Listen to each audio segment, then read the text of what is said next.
Sithokoze sibingelele sikhulume ngezibonakaliso ezimayelana nelanga, inyanga, uthingo nenkanyezi.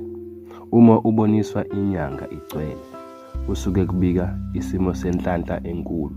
Kodwa uma ngabe uwucezu kusuke kubika ukuthi kusanezinto okusamele ukuthi uyilungise ukuze inhlanhla ifinyelele kuwena. Uma uboniswa inyanga kusuke kubika ukuba nesithunywa sezulu. Number 2, kubika ukuba wazalwa embethe. Number 3, kuphinde kubike ukuthi unesithunywa samanzi, kakhulukazi esamselana nomoya wasolwandle nenkosazana. Uma ubonisa inkanyezi kusuke kubika ukuthi umbethwe ingilosi yasezulwini.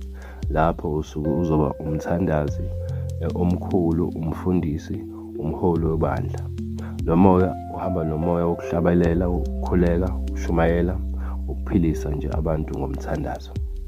Uma uboniswa uthingo suke kubika isimo somnono phezu kwempilo yakho, nokuhlangana kwedlozi lamanzi, isithunywa sezulu nesamanzi. Usuke udonsa ngayonke imbala.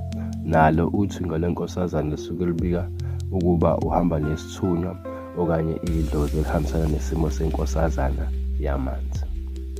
Uma uboniswa ilanga kuhle, kusuke kubika ukuthi khona ukukhanya okuzayo empilweni yakho, esithunyweni okanye edlozini.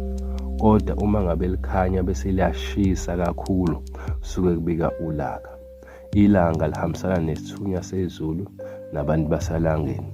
Lesi sithunywa sisebenza ngomlilo, ngamakhandlela. Noma ubusisa amanzi uqala uwafaka umantshisi. Thokoza.